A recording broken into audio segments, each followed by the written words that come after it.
In what became known as the trial of the century, an ordinary teacher in a small town in Tennessee stood accused of teaching evolution in a public school. The trial pitted religion against science, biology against theology, rural country values versus those of the jazz-age city. This case symbolized the clashing cultures of one of the hippest decades in American history, the 1920s. But how could one trial become so important that to many, it seemed American civilization hung in the balance? Well, that's the treasure we're out to discover. I'm Dan Luer, and this is History for Humans.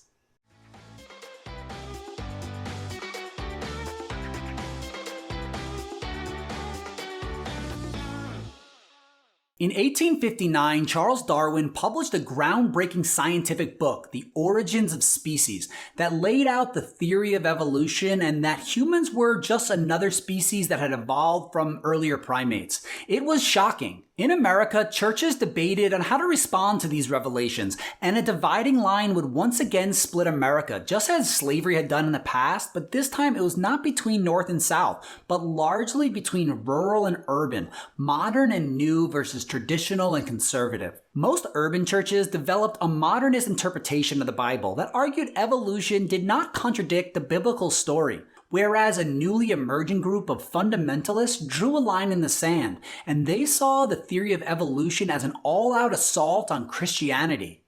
But lest we go any further, our exploration question for today's story lecture is, what does the Scopes trial reveal about the cultural conflicts of the 1920s?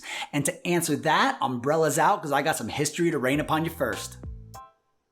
William Jennings Bryan, a three-time failed presidential candidate, was the leading prosecuting attorney in the case The State of Tennessee versus John Scopes, popularly called the Scopes Monkey Trial. William Jennings Bryan was also the leader of the fundamentalist movement in America. Bryan even fought for a constitutional amendment against teaching evolution.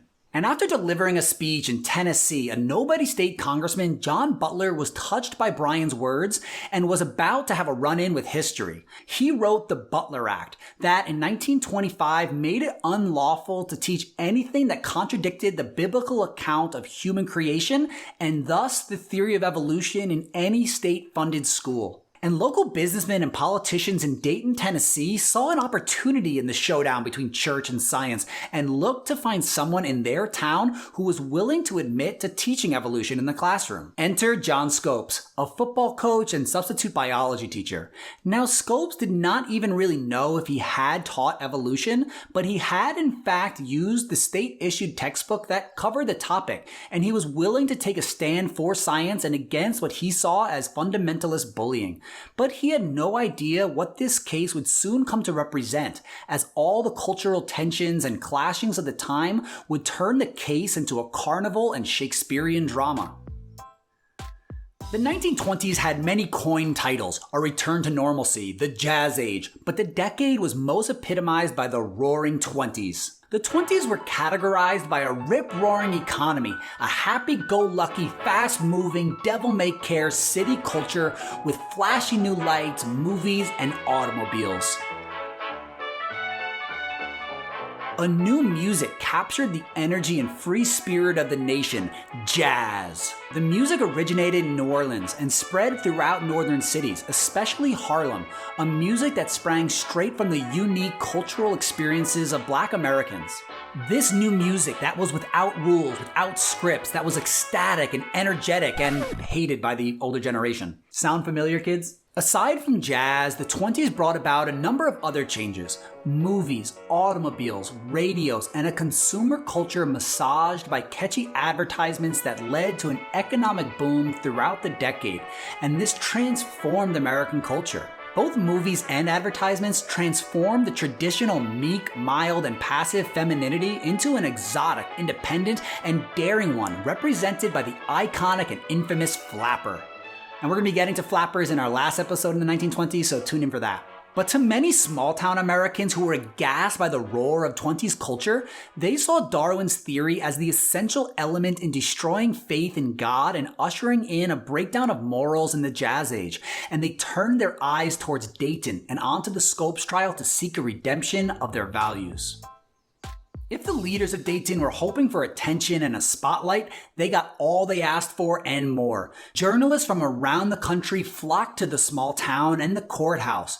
The new medium of radio broadcasted live updates as the nation tuned in to hear the latest developments, drama, and antics in what was living up to be the trial of the century. The nation's leading criminal attorney, a proud agnostic, Clarence Darrow was Scope's defense attorney, and he hoped to use the trial to defend science, free speech, and academic freedom against fundamentalism. And he loathed William Jennings Bryan. On the first day, the sweltering courtroom was packed with townsfolk, tourists, and journalists and onlookers who were pouring into the hallways. Outside became a circus.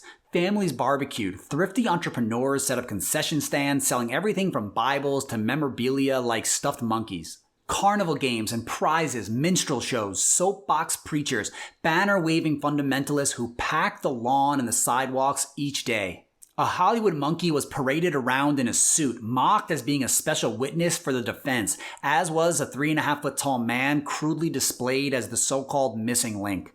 The theatrics only tightened the tension of the trial inside.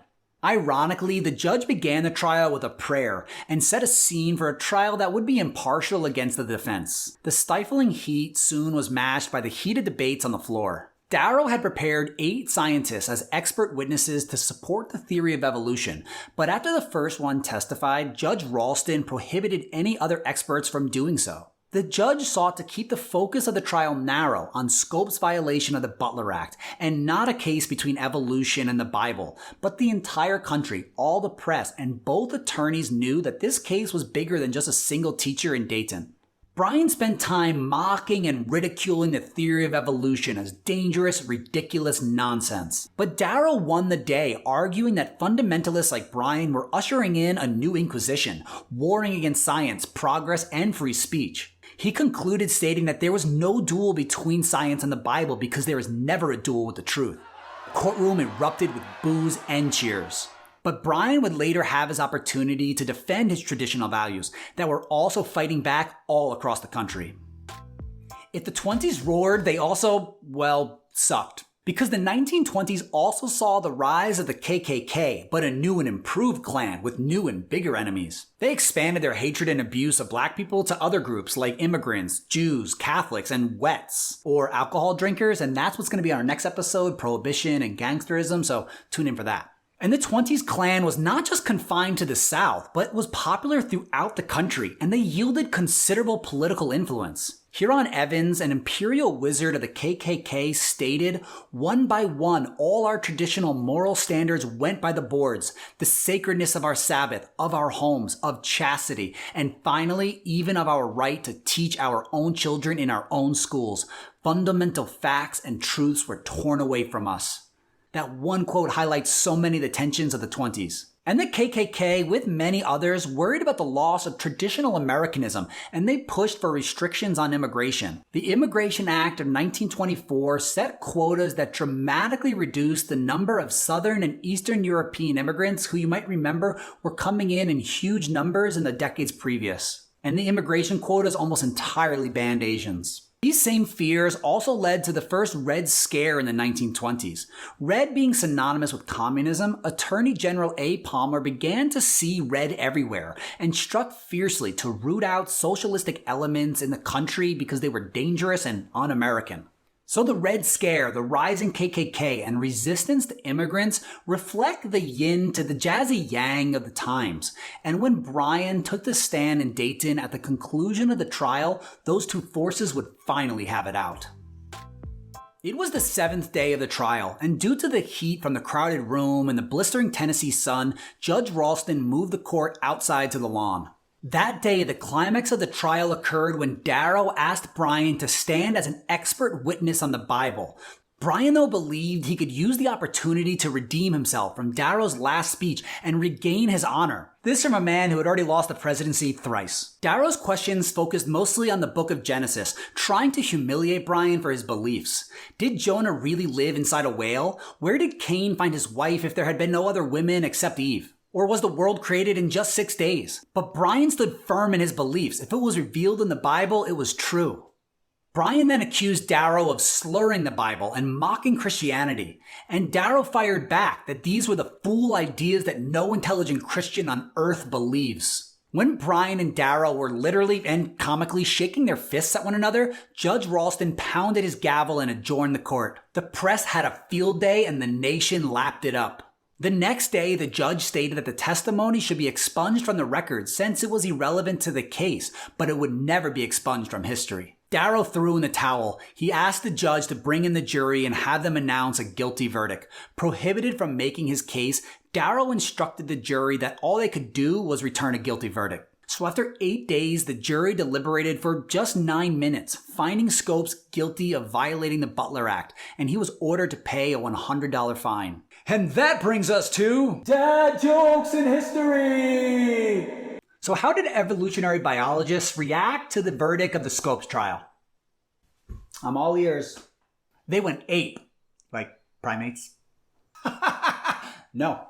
Well, if you got a better one, let's see it below. But within a week of the verdict, Bryan died. The trial, the heat, and the stress definitely took its toll on him.